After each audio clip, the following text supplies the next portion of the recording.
Hello दोस्तों, मैं आपके अपने चैनल एम एजुकेशन सब पर आशा करता हूँ सभी लोग एकदम मस्त होंगे। आज मैं जो टॉपिक पढ़ाने जा रहा हूँ वो मॉडर्न हिस्ट्री का तो महत्वपूर्ण टॉपिक है। और इसका नाम है भारतीय राष्ट्रीय कांग्रेस की स्थापना और उसके होने वाले जो अधिवेशन।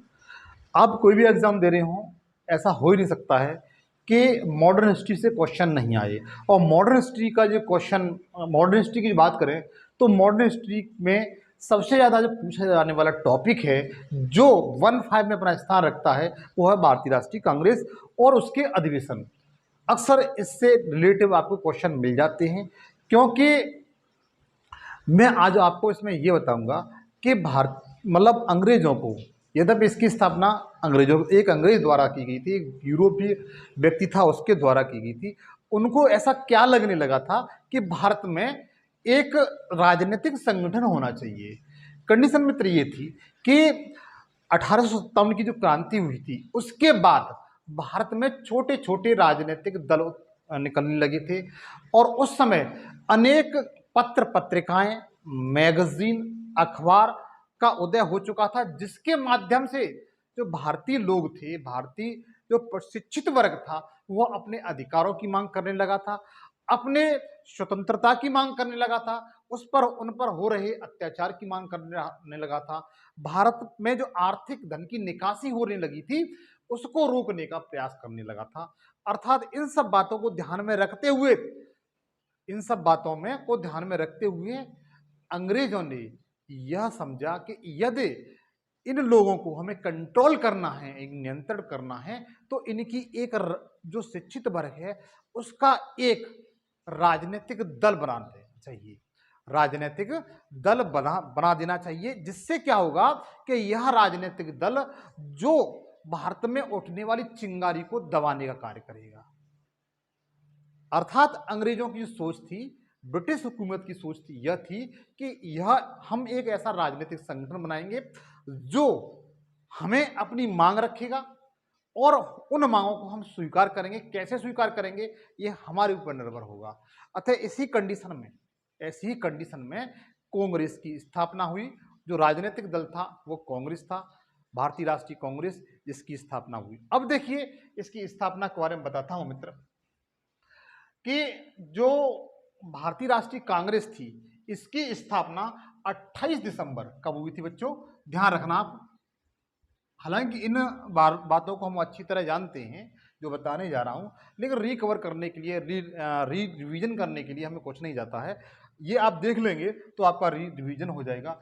अगर पूछा जाता है क्वेश्चन कि भारतीय राष्ट्रीय कांग्रेस की स्थापना कब की गई थी, किस सन में की गई थी, तो 28 दिसंबर, जाड़े का महीना था, 28 दिसंबर की बात थी, 1885 में कांग्रेस की स्थापना की गई थी। और जब स्थापना की गई थी तो ये किस स्थान पर की गई थी, दूसरा क्वेश्चन आपसे ये पूछा जाता है किस स्थान पर की गई थी, तो आप बता सकते हैं मुंबई में एक ग्वालियर टैंक मैदान था। मुंबई में एक ग्वालियर टैंक मैदान था, उसमें एक विद्यालय था, उसमें एक विद्यालय था, गोकुलदास तेजपाल संस्कृति महाविद्यालय। उसमें एक विद्यालय था, गोकुलदास तेजपाल संस्कृति विद्यालय। ये कहां पर था बच्चों, मुंबई में। तो क्वेश्चन दूसरा पूछा जाएगा कि भारतीय राष्ट्रीय कांग्रेस की स्थापना कहां की गई, तो आप बता सकते हैं मुंबई में की गई थी बच्चों। कहां की गई थी, मुंबई में की गई थी। ये फैक्ट है, पूछा जाता है, अनेक परीक्षाओं में पूछा गया है। पीसीएस जैसी परीक्षा में यह क्वेश्चन पूछा जाता है कि भारतीय राष्ट्रीय कांग्रेस की स्थापना कहां पर की गई थी, तो बता सकते हैं मुंबई में की गई थी। कहां पर की गई थी, तो गोकुलदास तेजपाल संस्कृति विद्यालय था, उसमें इसकी स्थापना की गई थी। अच्छा, क्वेश्चन ये पूछा जाता है कि जब 1885 में कांग्रेस की स्थापना की गई थी तो उस समय वायसराय कौन था या गवर्नर जनरल कौन था। यह क्वेश्चन अक्सर परीक्षा में आपको देखने के लिए मिलता है। तो उस समय बच्चों जो गवर्नर जनरल था वह लॉर्ड डफरिन था। कौन था, लॉर्ड डफरिन था।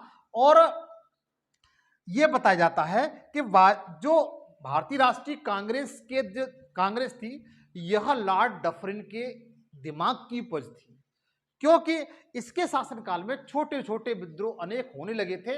अतः इन विद्रोह को कंट्रोल करने के लिए उसने अपने दिमाग में यह कंडीशन पैदा की कि भारत में एक राजनीतिक दल होना चाहिए, एक राजनीतिक पार्टी होनी चाहिए, जिससे ये छोटे मोटे विद्रोह होते हैं भारत में, उनको ठीक तरीके से दबाया जा सके।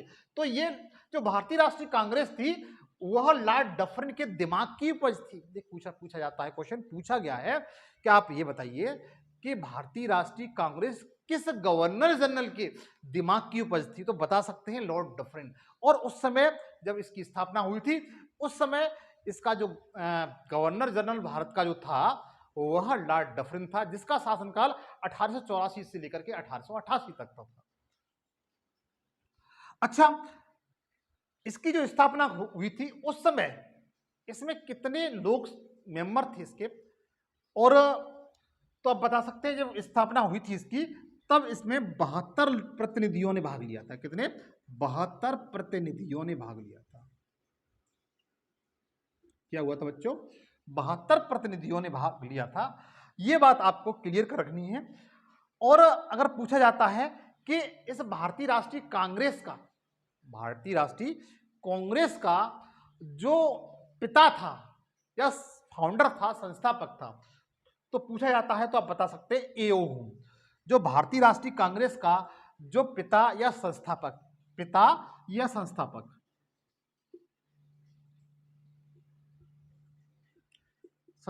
था बच्चों, वो एओ ह्यूम था। कौन था? एओ ह्यूम। इसको अगर इसका पूरा नाम पूछा जाए तो आप बता सकते हैं एलन ऑक्टोवियन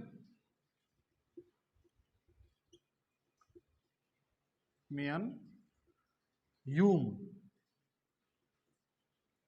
इसका पूरा नाम था। कंडीशन ये थी, जो एओ ह्यूम थे बच्चों, यह ब्रिटिश हुकूमत में एक प्रशासनिक अधिकारी थी। जब कांग्रेस की स्थापना हुई थी, इन्हीं के द्वारा की गई थी, एओ ह्यूम के द्वारा, तो यह एक सेवानिवृत्त ब्रिटिश सरकार के एक कर्मचारी थी, मतलब जो रिटायर हो चुकी थी। क्या हो गए थे? वो रिटायर हो चुके थे। और इन्हीं ने, एओ ह्यूम ने ही भारतीय राष्ट्रीय कांग्रेस की स्थापना की थी। ये स्थापना कब हुई थी तो बता सकते हैं 1885 में। लेकिन इन्होंने जिस संगठन की स्थापना की थी उसे भारतीय राष्ट्रीय संघ कहा जाता था। क्या कहा जाता था? संघ कहा जाता था, इंडियन नेशन यूनियन कहा जाता था। और ये इन्होंने कब स्थापित किया था? 1884 में स्थापित किया था। कब किया था बच्चों? 1884 में स्थापित किया। ध्यान दीजिए, अगर आप ध्यान नहीं देंगे तो क्वेश्चन आपके माइंड से स्लिप हो जाएगा। मैं एक एक क्वेश्चन को बहुत बारीकी के साथ बताता चल रहा हूं कि अगर आपसे पूछा जाता है भारतीय राष्ट्रीय कांग्रेस का पूर्वगामी संस्था कौन सी थी, भारतीय राष्ट्रीय कांग्रेस की पूर्वगामी संस्था कौन सी थी, आप बता सकते हैं भारतीय राष्ट्रीय संघ था। कंडीशन क्या होती है बच्चों कि जस्ट एक साल बाद इस संघ के स्थान पर कांग्रेस शब्द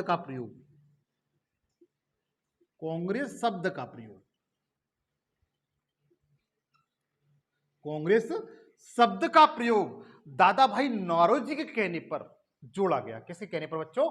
दादा भाई नौरोजी,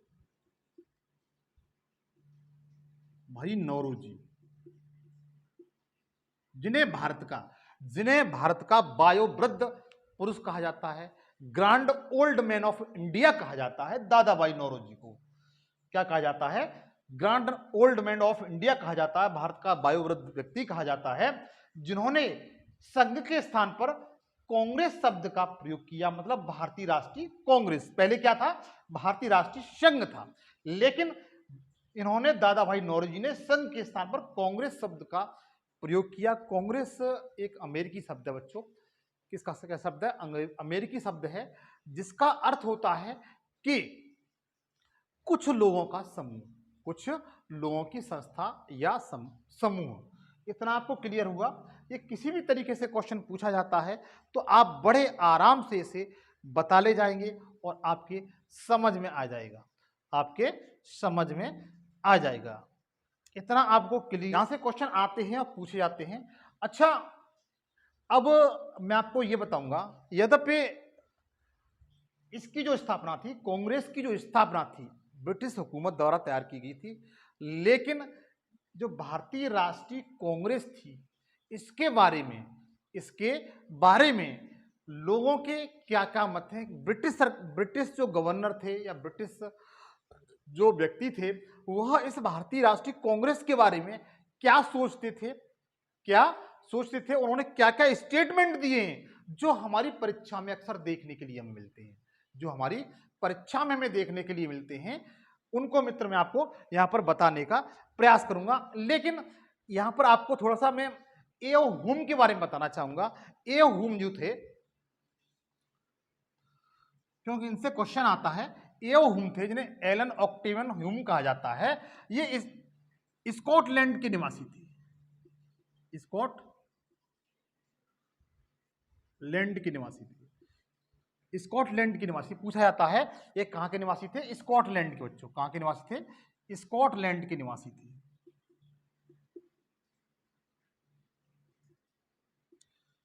स्कॉटलैंड के निवासी थे। और जो आपने एक संस्था सुनी होगी, थियोसोफिकल सोसाइटी, जिसकी स्थापना भारत में एनी बेसेंट ने की थी। यह जो स्कॉटलैंड में एक संस्था थी, थियोसोफिकल सोसाइटी,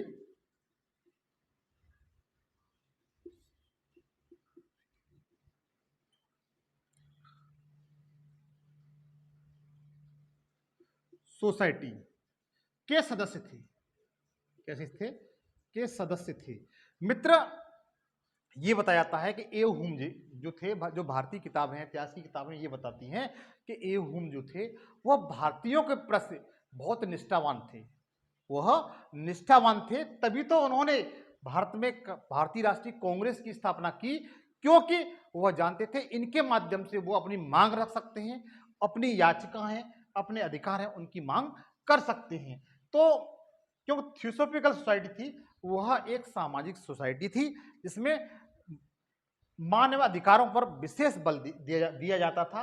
इसलिए इसके सदस्य होने के नाते इनके अंदर भी भारतीयों के प्रति कुछ हद तक, 100% नहीं, कुछ हद तक दया और विनम्रता की भावना रखते थे। तो देखिए, आप इसे नोट करिए, ये इनके बारे में पूछा जाता है। और उसके बाद ये बताया जाता है कि जो एओ हुम थे, एओ हुम भारतीय राष्ट्रीय कांग्रेस के महासचिव थे, महासचिव भी रहे हैं। कब से कब तक रहे? 1885 से लेकर के 1905 तक। 1885 से लेकर के 1905 तक भारतीय राष्ट्रीय कांग्रेस के महासचिव रहे हैं। और 1913 में इनकी मृत्यु हो जाती है। क्या हो जाती है बच्चों? मृत्यु हो जाती है।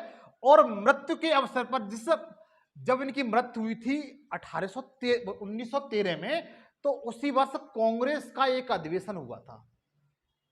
क्या हुआ था? कांग्रेस का एक अधिवेशन हुआ था। उस अधिवेशन में एओ हुम को भारतीय राष्ट्रीय कांग्रेस का पिता माना गया। क्या माना गया? 1913 में कांग्रेस के अधिवेशन में इन्हें पिता घोषित किया गया।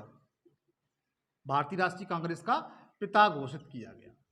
आप अपनी भाषा में लिख सकते हैं, इन्हें भारतीय राष्ट्रीय कांग्रेस का पिता घोषित किया गया था। इतना आपको क्लियर हुआ बच्चों? इतना आपको क्लियर हुआ?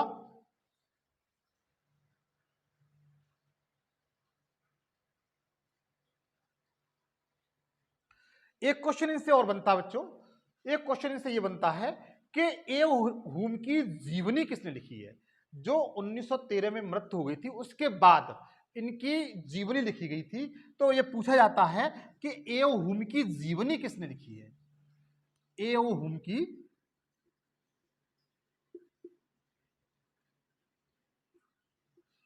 जीवनी ये पूछा गया क्वेश्चन है, पीसीएस में पूछा गया, पीसीएस जैसी संस्था में क्वेश्चन पूछा गया है। आप इसे याद रखेंगे कि इनकी जीवनी किसने लिखी थी। तो इनकी जीवनी लिखी थी विलियम बिटरबर्ग। बिटरबर्ग, ध्यान रखेंगे, क्वेश्चन इंपोर्टेंट है, परीक्षा में पूछा गया है कि ए होम की जीवनी किसने लिखी थी। तो बता सकते हैं विलियम बिटरबर्ग ने लिखी थी। किसने लिखी थी बच्चों? विलियम बिटरबर्ग ने लिखी थी ए होम की जीवनी। कब लिखी गई थी? तो 1913 में लिखी गई थी, इनकी मृत्यु के बाद। इनकी मृत्यु के बाद विलियम बिटरबर्ग ने इनकी जीवनी लिखी थी। ये क्वेश्चन कई बार परीक्षा में देखें, पीसीएस ऐसी परीक्षा में पूछा गया है, आप इसे नोट कर लीजिए। अब मैं आपको ये बताऊंगा कि भारतीय राष्ट्रीय कांग्रेस के बारे में विद्वान थे, जो ब्रिटिश सरकार थी या उसके मेंबर थे या जो सदस्य व्यक्ति थे या भारतीय लोग थे, वो कांग्रेस के बारे में क्या सोचते थे, क्या स्टेटमेंट दिए हैं, जो अक्सर परीक्षा में देखने के लिए मिलते हैं। तो आइए देखते हैं हम। हाँ तो बच्चों देखिए, कांग्रेस के बारे में अनेक जो ब्रिटिश लोग थे या भारतीय लोग थे, उन्होंने अपने अपने अलग अलग सुझाव हैं जो एग्जाम पूछे जाते हैं। जैसे जो उस समय का जो गवर्नर जनरल था, जिस समय इसकी स्थापना हुई थी, डफरिन, लॉर्ड डफरिन, इसने कहा था कि कांग्रेस सूक्ष्मदर्शी अल्पसंख्यकों की एक संस्था है। मतलब जो लॉर्ड डफरिन था उसने ये कहा था कि कांग्रेस है वह सूक्ष्मदर्शी, मतलब कुछ चंद लोगों की सूक्ष्मदर्शी अल्पसंख्यकों की एक छोटी संस्था है। किसने कहा था? डफरिन ने कहा था। किसने कहा था? डफरिन ने कहा था। ये पूछा जाता है कि ये स्टेटमेंट किसने दिया था कि कांग्रेस एक सूक्ष्मदर्शी अल्पसंख्यकों की एक छोटी संस्था है, डफरिन ने कहा था। उसके बाद मामला आगे बढ़ता है, बात पहुंच जाती है कर्जन तक। कर्जन वही जिसने बंगाल विभाजन 1905 में किया था। कर्जन वही जिसके शासनकाल में भंग आंदोलन शुरू हुआ था। कर्जन वही जिसके शासनकाल में बंगाल का विभाजन हुआ था, बंगाल को हिंदू और मुस्लिम दो भागों में बांट दिया था। उसने कांग्रेस के बारे में क्या कहा था? क्योंकि उस समय तक कांग्रेस अपने युवावस्था को प्राप्त कर चुकी थी, क्योंकि उस समय तक कांग्रेस में गरम दल के लोग और नरम दल के लोग दोनों मतलब मिलकर के कांग्रेस में सम्मिलित हो चुके थे। तो ऐसी कंडीशन में जो कांग्रेस से गवर्नर जनरल कर्जन द्वैत भावना रखता था, उसने क्या कहा कि कांग्रेस अपने पतन की ओर लड़खड़ा रही है। कांग्रेस अपने पतन की ओर, कांग्रेस अपने पतन की ओर लड़खड़ाते हुए जा रही है और मेरी दिलेच्छा है कि मैं इसे मरता हुआ देखूं। ये किसने कहा है? कर्जन ने कहा। ये क्वेश्चन, ये स्टेटमेंट पूछे जाते हैं बच्चों कि कांग्रेस अपने पतन की ओर लड़खड़ाते हुए जा रही है, मेरी दिलेच्छा है कि मैं कांग्रेस को मरता हुआ देखूं। ये किसने स्टेटमेंट दिया बच्चों? ये कर्जन ने दिया है। किसने दिया है? कर्जन ने दिया था। जब ये किसने दिया था? डफरिन ने दिया था। अब बात और आगे बढ़ जाती है, क्योंकि मैंने आपको बताया कांग्रेस में गरम दल के अनुयायी भी सम्मिलित हो चुके थे और नरम दल के भी थे। अतः उसी समय एक व्यक्ति आते हैं बीजी तिलक, जिन्हें बाल गंगाधर तिलक कहा जाता है। क्या कहा जाता है बच्चों? बाल गंगाधर तिलक कहा जाता है। इन्होंने कहा कि कांग्रेस भीख मांगने वाली संस्था है। क्या है? एक भिखमंगी संस्था है। कांग्रेस एक भीख मांगने वाली संस्था है। ये पूछा जाता है किसने कहा था कि कांग्रेस एक भीख मांगने वाली संस्था है, क्योंकि कांग्रेस के बारे में जो कांग्रेस के जो मेंबर थे वह अंग्रेजों से दया याचना पर, अपनी प्रार्थनाओं के माध्यम से पत्र लिख कर उनसे रिक्वेस्ट करके अपने अधिकारों की मांग करते थे, कुछ सुविधाएं प्राप्त करते थे। इसको देखते हुए बाल गंगाधर तिलक ने यह कहा कि कांग्रेस है वह एक भीख मांगने वाली संस्था है। ये स्टेटमेंट पूछा गया असंख्य परीक्षाओं में। तो आज के बाद आप कर ले जाएंगे कि आप ये बताइए कि कांग्रेस भीख मांगने वाली संस्था किसने कहा था है? तो आप बता सकते हैं बाल गंगाधर तिलक। वही लाल बाल पाल बाल गंगाधर तिलक ने बोला था कि कांग्रेस एक भीख मांगने वाली संस्था है। उसके बाद आते हैं फिरोज शाह मेहता। कौन आते हैं? फिरोज शाह मेहता। फिरोज शाह मेहता कहते हैं कि कांग्रेस की आवाज पूरे भारत की आवाज नहीं है। कांग्रेस की जो आवाज है वह पूरे भारत की आवाज नहीं है। ये किसने कहा था? तो फिरोज शाह मेहता ने कहा था। किसने कहा था? फिरोज शाह मेहता ने कहा था कि कांग्रेस की जो आवाज है वह पूरे भारत की आवाज है, नहीं है। मतलब नेगेटिव व्यू दिया उन्होंने कि कांग्रेस की आवाज एक भारत की आवाज नहीं है। फिरोज शाह मेहता ने कहा। किसने कहा? फिरोज शाह मेहता ने कहा। इसके बाद अपने गांधी आते हैं। क्यों? गांधी जी ने कांग्रेस के बारे में जब कहा था तब हम तक हमारा देश स्वतंत्र हो गया था, और स्वतंत्रता के बाद गांधी जी के मन में यह था कि अब कांग्रेस को समाप्त कर देना चाहिए। गांधी जी ने क्या कहा था कि अब कांग्रेस को समाप्त कर देना चाहिए, अब इसकी कोई जरूरत नहीं है। अब इसकी कोई जरूरत नहीं है कि कांग्रेस को समाप्त कर देना चाहिए। तो क्वेश्चन किसी भी तरीके से आ जाता है, आप स्टेटमेंट के रूप पूछा जाता है तो बता सकते हैं स्टेटमेंट के रूप में कि कांग्रेस को अब समाप्त कर देना चाहिए। तो किसने कहा था? महात्मा गांधी ने कहा था। लेकिन उस समय के जो और नेता थे, जैसे पंडित जवाहरलाल नेहरू थे और पटेल साहब जी थे, उन्होंने इनकी बात को नहीं माना। उन्होंने एक संस्था के रूप में से, एक पार्टी के रूप में इसे बनाए रखा। तो किसने कहा था? गांधी जी ने कहा था कि कांग्रेस को अब समाप्त कर देना चाहिए। तो एक बार मैं फिर क्विक रिवीजन करूंगा। लॉर्ड डफरिन क्या कहते था? लॉर्ड डफरिन यह कहता था कि कांग्रेस सूक्ष्मदर्शी अल्पसंख्यकों की एक छोटी संस्था है। जब करजन, वही करजन जिसके शासनकाल में बंगाल विभाजन हुआ था, उसने कहा था कांग्रेस अपने पतन की ओर जा रही है और मेरी दिले इच्छा है कि मैं इसे मरता हुआ देखूं। उसके बाद आ जाते हैं तिलक जी। तिलक जी ने कहा, उन्होंने भी सही कहा था, क्योंकि कांग्रेस एक भिखमंगी संस्था है, भीख मांगने वाली संस्था है। उसके बाद फिरोज शाह मेहता आते हैं। फिरोज शाह मेहता मित्र यह कहते हैं कि कांग्रेस की आवाज पूरे देश की आवाज नहीं है। कांग्रेस की आवाज एक पूरे देश की आवाज नहीं है। यह फिरोज शाह मेहता का स्टेटमेंट है, कथन है, कई बार परीक्षा में पूछा जाता है। और उसके बाद गांधी तो और हद पार कर देते हैं। वो कहते हैं अब देश स्वतंत्र हो गया, अब हमें संस्था की कोई जरूरत नहीं है था, कांग्रेस को अब समाप्त कर देना चाहिए। यह महात्मा गांधी जी का स्टेटमेंट है। इतना मित्र आपको समझ में आ गया।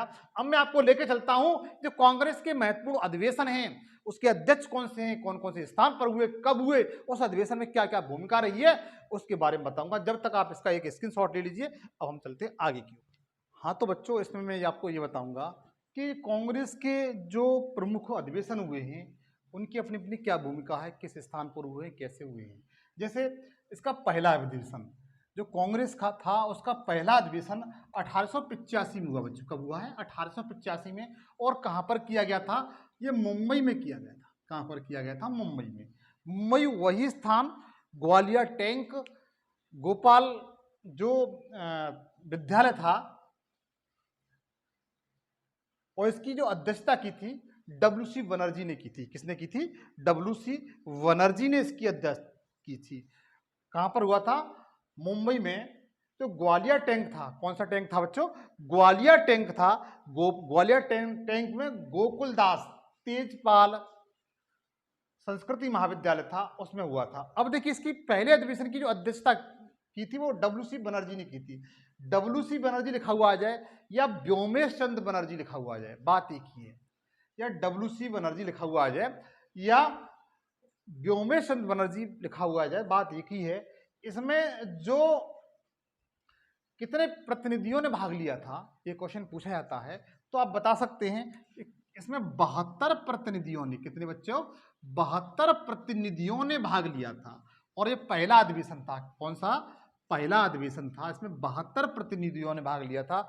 बच्चों, जो अवध प्रांत था, मतलब उत्तर प्रदेश था, उत्तर प्रदेश और कलकत्ता से बंगाल कहते हैं, यहां से जो भाग लिया था वो 3-3 लोगों ने भाग लिया था। उत्तर प्रदेश के 3 लोग थे। पीछे से पूछा गया क्वेश्चन है कि प्रथम जो अधिवेशन हुआ था कांग्रेस का, उसमें उत्तर प्रदेश के कितने प्रतिनिधि थे, मद्रासी कितने थे, बंगाल के कितने थे? तो 3-3 प्रतिनिधि थे।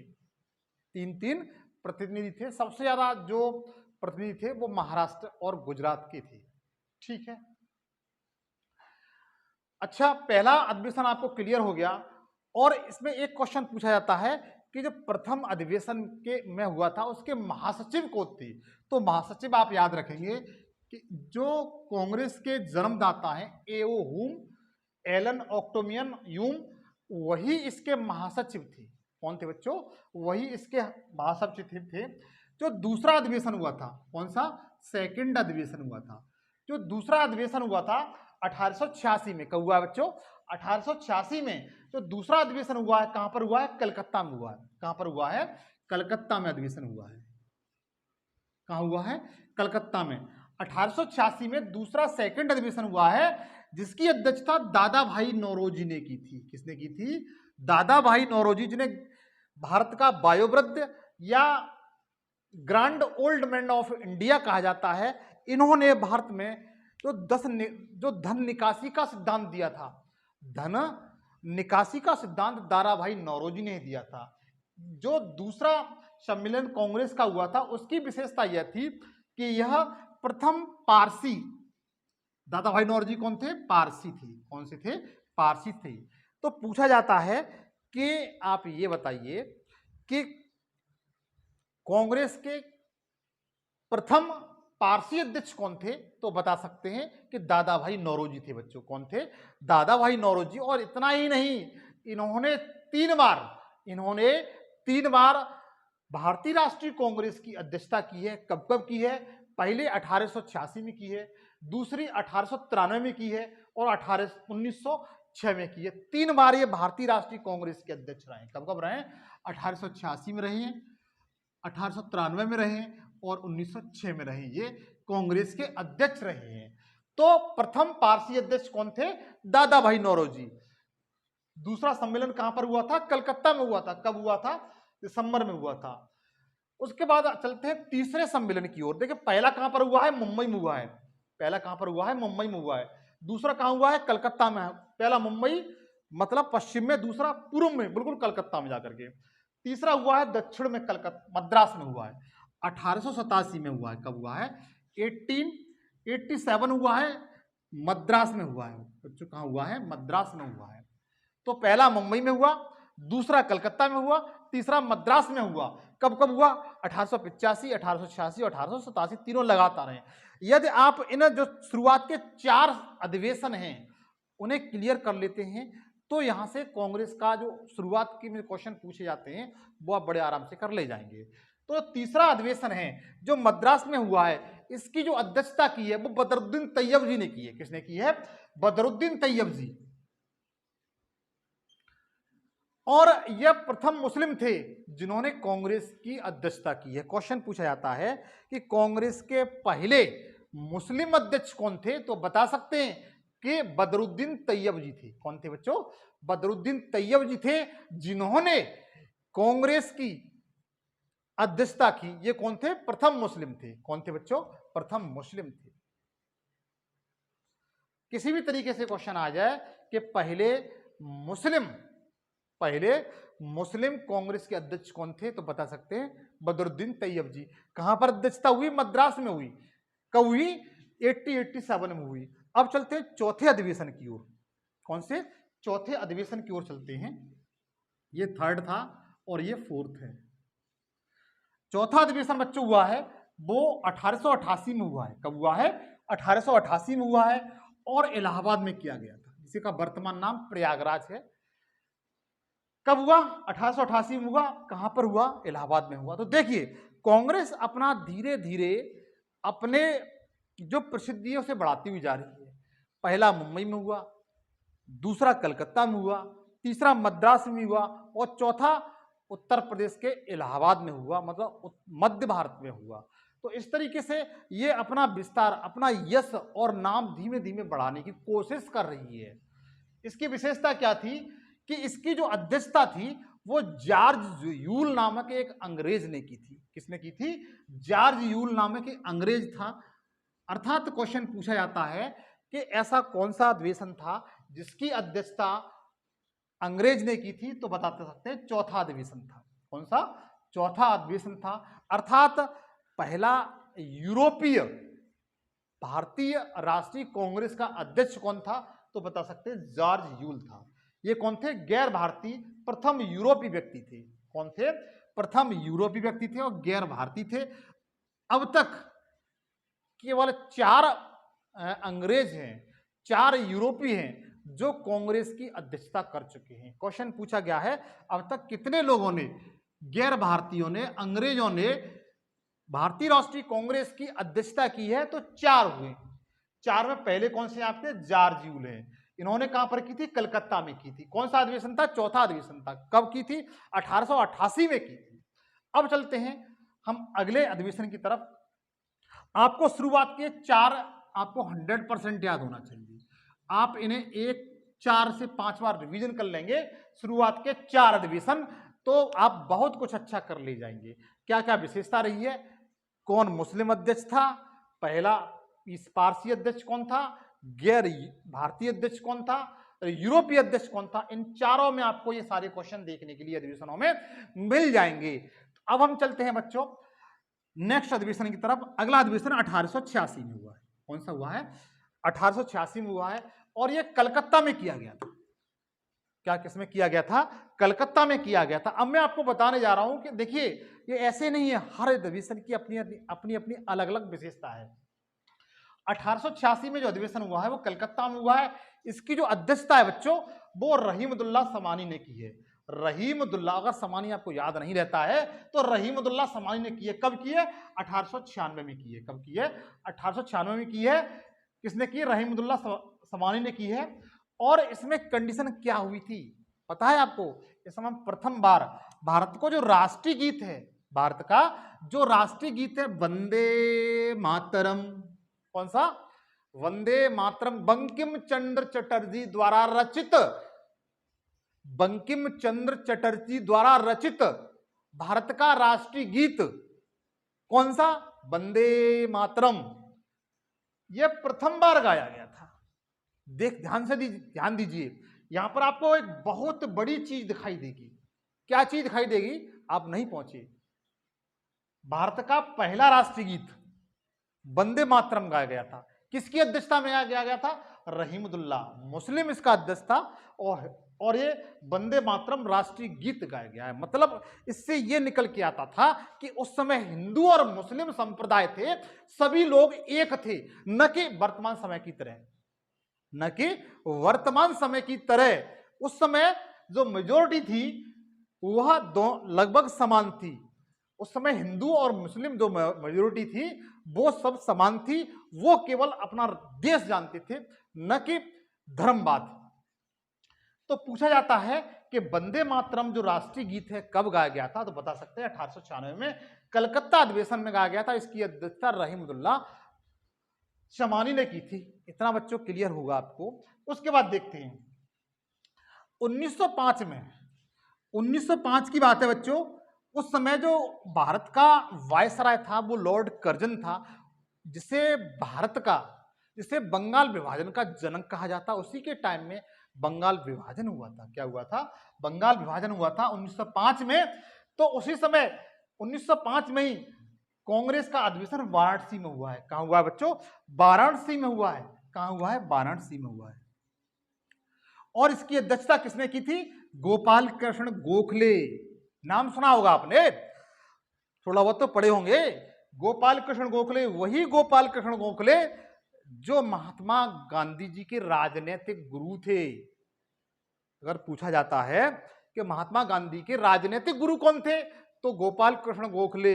अगर क्वेश्चन आ जाए कि गोपाल कृष्ण गोखले के राजनीतिक गुरु कौन थे, तो एमजी रनाडे। कौन थे, एमजी रनाडे थे, जो गोपाल कृष्ण गोखले के राजनीतिक गुरु थे। तो एमजी रनाडे, गोपाल कृष्ण गोखले और महात्मा गांधी, इनको आप सीरीज से आप याद कर लीजिए। अगर याद नोट करना चाहें तो नोट कर लें। तो 1905 में बंगाल विभाजन के समय लॉर्ड कर्जन उस समय गवर्नर जनरल था। वाराणसी में कांग्रेस की अध्यक्षता सम्मेलन हुआ था। गोपाल कृष्ण गोखले उस समय इसके अध्यक्ष हुए। और यहां पर क्या हुआ, स्वदेशी आंदोलन की शुरुआत हुई। सबसे पहले विदेशी बहिष्कार किया गया, विदेशी वस्तुओं का, और स्वदेशी आंदोलन की शुरुआत हुई। और बंग आंदोलन यहीं से शुरू हो गया था, जिसमें कांग्रेस ने स्वदेशी आंदोलन का समर्थन किया। क्या किया था, कांग्रेस ने स्वदेशी आंदोलन का क्या किया बच्चों, समर्थन किया था। और ये कब की बात है? 1905 की बात है। ये क्वेश्चन इंपोर्टेंट है, पूछा जाता है असंख्य बार परीक्षा में। पूछा गया, जितने भी अधिवेशन है मैं आपको बताने जा रहा हूं सारे बच्चों इंपोर्टेंट हैं। अनुरोध मेरा यही है बच्चों, यदि मेरा सेशन आपको अच्छा लगे तो प्लीज लास्ट में सब चैनल को सब्सक्राइब करके जरूर जाइए, दोस्तों के साथ शेयर करिए और कमेंट्स करिए।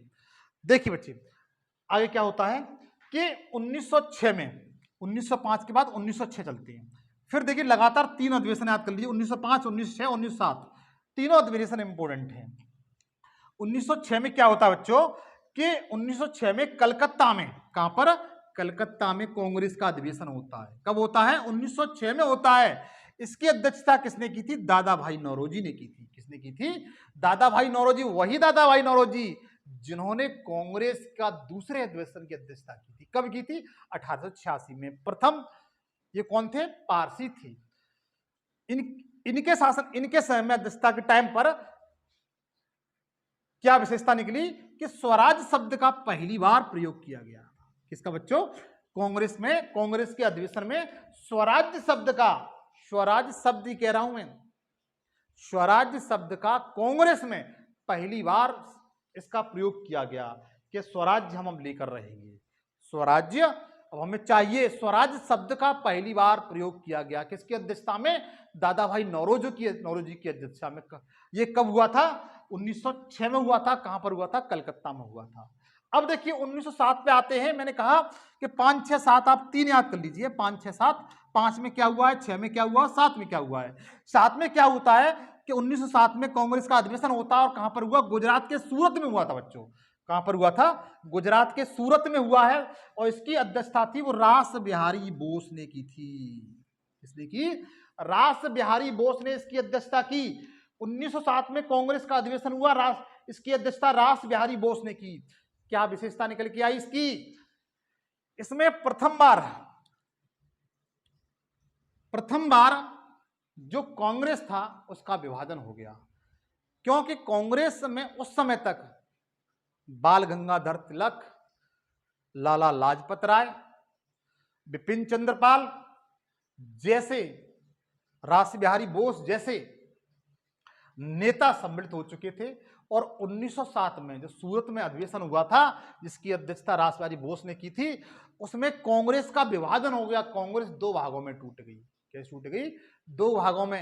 एक तरफ था वो नरम दल वही जो अंग्रेजों से अपनी मांगों को दया, याचना, प्रार्थना, रिक्वेस्ट, एप्लीकेशन लिख करके अपनी मांगों को पूरी करना चाहता था। जबकि जो गरम दल था वह अपने अधिकारों को, अपनी स्वतंत्रता को क्रांति के माध्यम से लड़ करके, झगड़ करके छीनना चाहता था। तो उस समय विवाद बढ़ गया। 1907 में कांग्रेस का विभाजन हो गया। पूछा जाता है कांग्रेस का विभाजन कब हुआ था? तो आज के बाद बता ले जाएंगे कि कांग्रेस का जो बच्चों विभाजन है वो 1907 में हुआ है। कब हुआ है? 1907 में हुआ है, सूरत में हुआ है। और रास बिहारी बोस थे इसकी अध्यक्षता की थी। इतना आपको क्लियर हुआ? 1907 में हुआ। तीनों अधिवेशन आपको याद कर लेना चाहिए। उसके बाद चलते हैं 1911 की तरफ। 1911 की तरफ, 1911 में कलकत्ता में कांग्रेस का अधिवेशन बुलाया जाता है। इसकी अध्यक्षता किशनदास या बिशनदास ने की थी। किसने की थी बच्चों? बिशनदास ने की। ध्यान दीजिए, बहुत महत्वपूर्ण क्वेश्चन निकल के आ रहा है। 1911 में कलकत्ता में अधिवेशन होता है। कांग्रेस का अध्यक्षता बिशन नारायण दास ने की थी।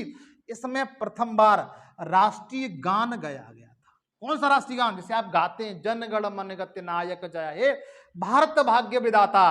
अर्थात भारत का जो राष्ट्रीय गान है वो प्रथम बार कब गाया गया था? 1911 में गाया गया था। कब गाया गया था? 1911 में गाया गया था। वही राष्ट्रीय गान जिसके रचयिता कौन थे? रविंद्रनाथ टैगोर थे। रविंद्रनाथ टैगोर एक ऐसे व्यक्ति थे बच्चों, इनके बारे में थोड़ा सा बताना चाहूंगा अगर आप चाहें तो, कि यह ऐसे व्यक्ति थे जिन्होंने 2 देशों का राष्ट्रीय गान लिखा है, एक भारत का और बांग्लादेश का। आलार सोनार वहां का लिखा है और जनगण मन गति नायक यहाँ का लिखा है, भारत का लिखा है, जो 1911 में गाया गया था। कलकत्ता अधिवेशन में कांग्रेस का हुआ था और इसकी अध्यक्षता कौन कर रहे थे? तो बिशन नारायण दास जी कर रहे थे। इसके साथ साथ एक विशेषता और की यह है कि यह एशिया के प्रथम व्यक्ति थे, यह एशिया के रविन्द्रनाथ टैगोर जी एशिया के प्रथम व्यक्ति थे जिन्होंने नोबेल पुरस्कार प्राप्त हुआ था, जिन्हें प्रथम बार एशिया के, मैं भारत की बात नहीं कर रहा हूं, एशिया के प्रथम व्यक्ति थे जिन्हें नोबेल पुरस्कार से नवाजा गया था। इनकी पुस्तक थी गीतांजलि, साहित्य के क्षेत्र में नोबेल पुरस्कार मिला हुआ था, ये अलग से विशेषता थी, वो मैंने आपको बता दी।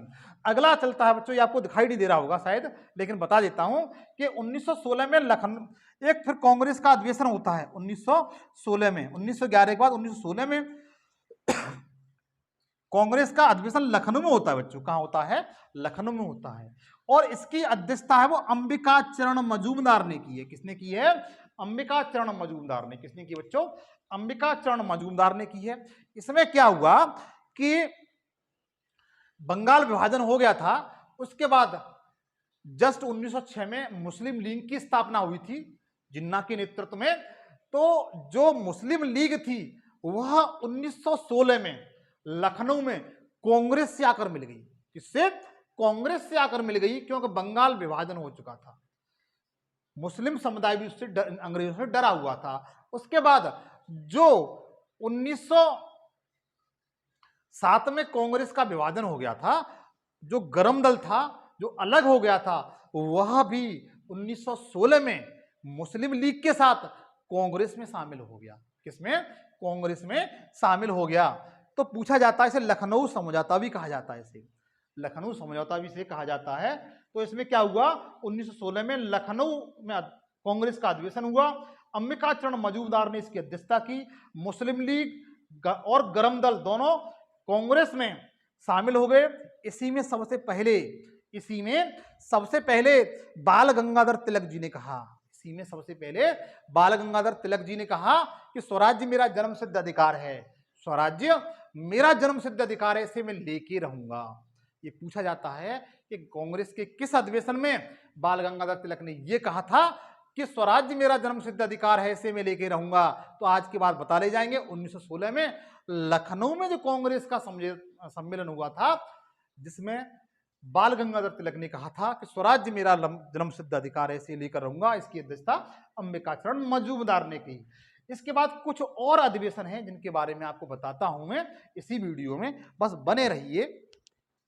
हाँ तो बच्चों आगे देखिए कि जो 1917 में कांग्रेस का अधिवेशन हुआ है, 1917 में कांग्रेस का अधिवेशन हुआ है, वो कलकत्ता में हुआ है। क्या विशेषता है बच्चों इसकी कि 1917 में कलकत्ता में कांग्रेस का अधिवेशन हुआ है। इसकी जो अध्यक्षता है एनी बेसेंट ने की है। किसने की है? एनी बेसेंट ने।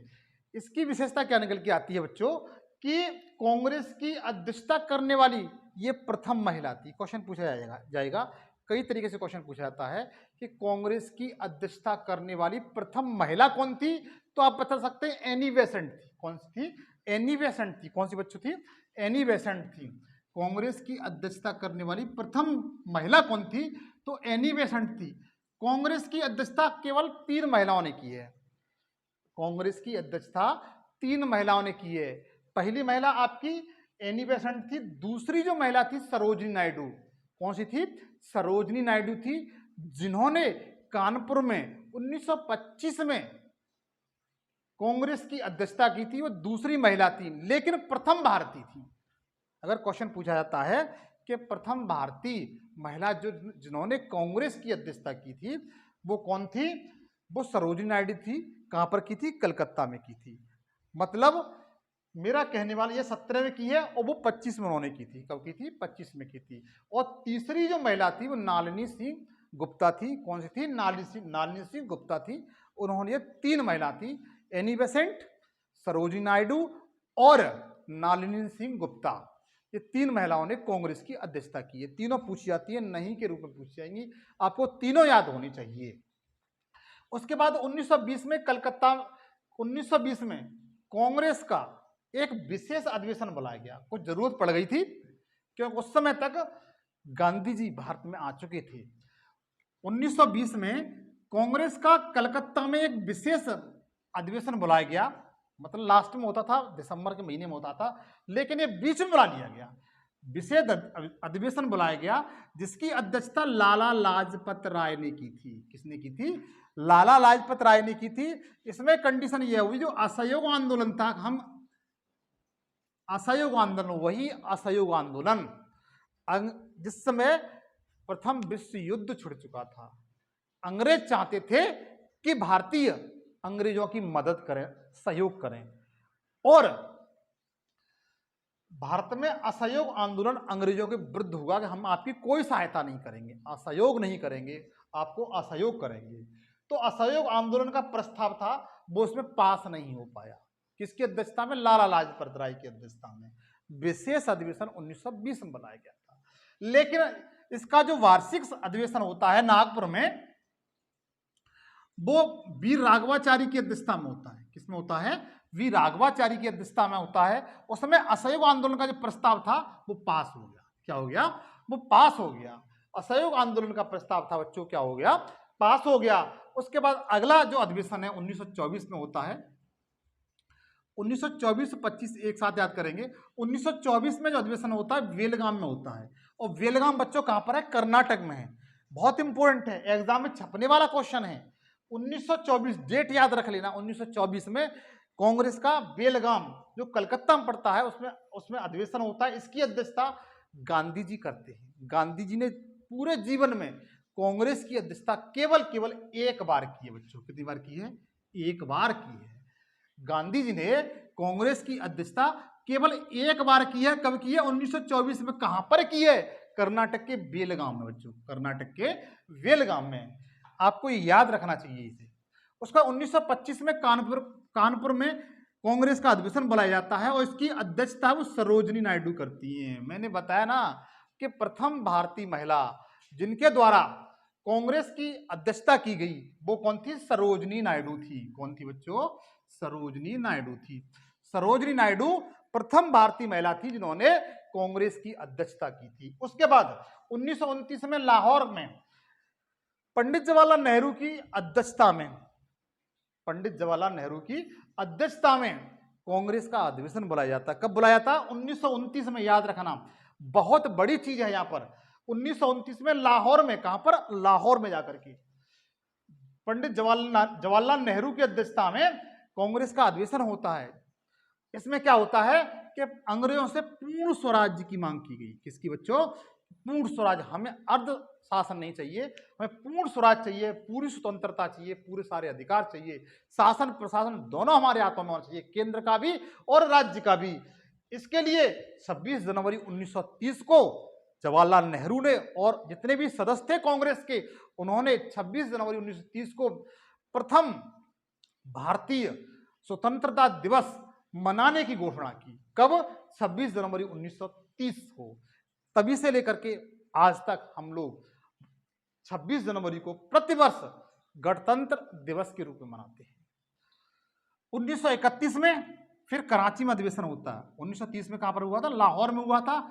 1929 और 31 याद रखेंगे। 1931 में पहले लाहौर में हुआ था, फिर कराची में होता है। कहां पर होता है? कराची में होता है। 1931 में कहां पर होता है बच्चों? कराची में होता है। इसकी अध्यक्षता किसने की थी? सरदार वल्लभ भाई पटेल जी ने की थी। सरदार वल्लभ भाई पटेल जी ने की थी। इसमें क्या हुआ कि इसमें यह हुआ था कि जो मौलिक अधिकार थे, जो नागरिकों के फंडामेंटल राइट्स थे, मौलिक अधिकार थे, उनका जो प्रस्ताव था वो उसमें कांग्रेस के अधिवेशन में पास कराया गया। प्रस्ताव को क्या किया गया? पास कराया गया। इसी अधिवेशन में गांधी जी ने कहा था कि गांधी जी मर सकते हैं लेकिन गांधीवाद नहीं मर सकता है। गांधी जी मर सकते हैं, गांधी मर सकते हैं लेकिन गांधीवाद नहीं मर सकता है। ये कराची अधिवेशन में कहा था। किसने कहा था? महात्मा गांधी ने। उसके बाद 1937 में फैजपुर में, 1937 में फैजपुर में, कहां पर बच्चों? फैजपुर में। फैजपुर वर्तमान कहां पर है? उत्तर प्रदेश में। फैजपुर कहां पर है? यूपी में है। नेहरू जी की अध्यक्षता में, क्या कहां पर? नेहरू जी की अध्यक्षता में एक सम्मेलन होता है, और ये कांग्रेस का पहला ऐसा अधिवेशन था जो गांव में हुआ था। किसमें हुआ था बच्चों? गांव में हुआ था। किसमें हुआ था? गांव में हुआ था। पूछा जाता है कांग्रेस का ऐसा कौन सा अधिवेशन था जो गांव में हुआ था? कब हुआ था? तो आप बता सकते हैं कि कि 1937 में हुआ था। कहां पर हुआ था? यूपी के फैजपुर में हुआ था, जिसकी अध्यक्षता पंडित जवाहरलाल नेहरू ने की थी। इतना बच्चों आपको क्लियर हुआ। अब देखिए आगे, 37 क्लियर हो गया। अब चलते हैं 1938 और 1939। 1938 में जो अधिवेशन होता है वो हरिहरपुरा गुजरात में होता है। हरिहरपुरा कहां पर है बच्चों? गुजरात में है। कहां पर है? गुजरात में है। और इसकी अध्यक्षता कौन करते हैं? सुभाष चंद्र बोस जी करते हैं। कौन करते हैं? सुभाष चंद्र बोस जी करते हैं। इसमें क्या हुआ अधिवेशन में कि राष्ट्रीय नियोजन समिति का गठित की गई। जो प्लानिंग कमेटी थी, इकोनॉमिक, जब आप अर्थशास्त्र पढ़ेंगे, इकोनॉमी पढ़ेंगे, उसमें आप प्लानिंग कमीशन पढ़ेंगे, तो उसमें उसकी जड़ें यही इसी में सम्मिलित हैं। राष्ट्रीय नियोजन समिति में इसकी अध्यक्षता JL नेहरू, जवाहरलाल नेहरू ने की थी। राष्ट्रीय नियोजन समिति के अध्यक्ष कौन थे? जवाहरलाल नेहरू थे। अर्थात 1938 में हरिहरपुरा में जो सम्मेलन होता है, कांग्रेस का अधिवेशन होता है, उसमें सुभाष चंद्र बोस इसकी अध्यक्षता कर रहे थे। इसमें राष्ट्रीय नियोजन समिति का गठन किया गया। किसका? राष्ट्रीय नियोजन समिति का गठन किया गया और इसकी अध्यक्षता जवाहरलाल नेहरू ने की थी। उसके बाद 1929 में बच्चों क्या होता है कि त्रिपुरी कहां पर है? मध्य प्रदेश में। त्रिपुरी कहां पर है? मध्य प्रदेश में है। इसकी अध्यक्षता को लेकर के विवाद हो गया। इसमें अध्यक्षता में यद्यपि आपके सुभाष चंद्र बोस थे, वो जीत गए थे। इसमें क्या हुआ था कि एक तरफ सुभाष चंद्र बोस थे, दूसरी तरफ गांधी जी ने अपना प्रतिनिधि पट्टाभी सीतारामैया को नियुक्त कर दिया था। पट्टाभी सीतारामैया को नियुक्त कर दिया था। नियुक्ति के कारण यह घटना घटती है बच्चों कि पट्टाभी सीतारामैया हार जाते हैं। जो गांधी जी के प्रतिनिधि थे वो हार जाते हैं और सुभाष चंद्र बोस जीत जाते हैं। अर्थात इस समय गांधी जी ने कहा था कि पट्टाभी सीतारामैया की हार मेरी हार है। अर्थात सुभाष चंद्र बोस गांधी जी की इज्जत करते थे, सम्मान करते थे। उनकी सम्मान के लिए उन्होंने अध्यक्षता का पद छोड़ दिया और उस समय जब छोड़ा तो उसके बाद जो त्रिपुरी था मध्य प्रदेश में, उसमें इसकी अध्यक्षता कौन करते हैं? डॉक्टर राजेंद्र प्रसाद को इसका अध्यक्ष बनाया गया। ना तो पट्टाभी सीतारामैया बने और ना ही सुभाष चंद्र बोस बने। कौन बना? किसको बनाया गया था? डॉक्टर राजेंद्र प्रसाद को बनाया गया था। अब चलते हैं 1940 से लेकर के 45 तक। 1940 से लेकर 45 तक जो कांग्रेस के अध्यक्ष बने हैं वो अबुल कलाम आजाद बने हैं। वही जो भारत के पहले शिक्षा मंत्री थे, अबुल कलाम आजाद जी बने हैं। और ये लगातार 40 से लेकर के 45 तक लगातार 6 वर्ष तक कांग्रेस के अध्यक्ष रहे। इसके साथ साथ यह कांग्रेस के सबसे युवा अध्यक्ष थे। कौन? अबुल कलाम आजाद जी। अबुल कलाम आजाद जी जो भारत के प्रथम शिक्षा मंत्री थे, ये कांग्रेस के सबसे युवा अध्यक्ष नियुक्त किए गए थे। उसके बाद जब हमारा देश स्वतंत्र हुआ था 1946 और 47 के बीच में, इसका अधिवेशन होता है वो मेरठ में होता है बच्चों। कहां होता है? मेरठ में होता है। और JB कृपलानी इसकी अध्यक्षता करते हैं। कौन करते हैं? तो JB कृपलानी इसकी अध्यक्षता करते हैं। शायद आपको नहीं दिखाई दे रहा हो, JB कृपलानी अध्यक्षता करते हैं। इसका अधिवेशन मेरठ में होता है 46-47 में। जब हमारा देश स्वतंत्र हुआ था, स्वतंत्रता के समय भारत में कांग्रेस की अध्यक्षता किसने की थी? तो बता सकते हैं JB कृपलानी ने। किसने की थी? JB कृपलानी ने। उसके बाद बच्चों एक अधिवेशन और होता है जो 1948 में होता है। कब होता है? 1948 में होता है। इसे थोड़ा सा हटाना पड़ेगा मुझे।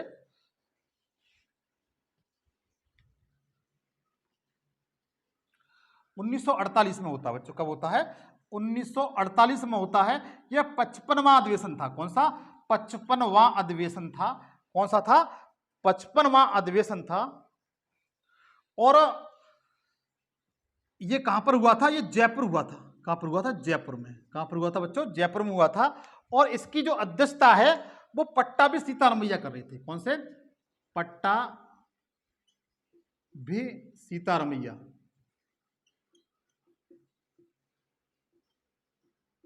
पट्टाभी सीतारामैया कर रहे थे। 1948 में देश की स्वतंत्रता के बाद 1948 में कांग्रेस का 55वां और अंतिमवां सम्मेलन होता है, वो जयपुर में हुआ। पट्टाभी सीतारामैया इसकी अध्यक्षता कर रहे थे। कौन कर रहे थे? पट्टाभी सीतारामैया इसकी अध्यक्षता कर रहे थे। और ये आजादी के बाद हुआ था। किसके? आजादी के बाद हुआ था। 55वां लास्ट था। तभी कहा गया था, गांधी जी ने कहा था कि अब हमें कांग्रेस की कोई जरूरत नहीं, इसे समाप्त करना देना चाहिए। अतः मुझे भी अपना सेशन समाप्त कर देना चाहिए। बहुत लंबा हो गया दोस्तों। मेरा सेशन अगर आपको अच्छा लगा हो तो आपसे रिक्वेस्ट करता हूं कि आप मेरे चैनल को अधिक से अधिक शेयर करिए, सबसे पहले सब्सक्राइब करिए और सब्सक्राइब करते समय बेल आइकन पर क्लिक करके ऑल पे सेलेक्ट कर लीजिए, ताकि मैं जो भी वीडियो बनाऊं उसका नोटिफिकेशन आप तक पहुंच सके। मैं जीएस के ऑल सब्जेक्ट इस चैनल पर बिल्कुल निःशुल्क पढ़ाता हूं, अर्थात आप शेयर कर देंगे तो उन लोगों तक मेरा सेशन पहुंच जाएगा जिन्हें जरूरत है, वो अपनी कोचिंग की फीस अदा नहीं कर सकते हैं। अतः अनुरोध है कि आप मेरे इस काम को जरूर करेंगे। आज के लिए इतना ही। नेक्स्ट शानदार वीडियो में आपसे फिर मुलाकात होगी। जय हिंद, जय भारत।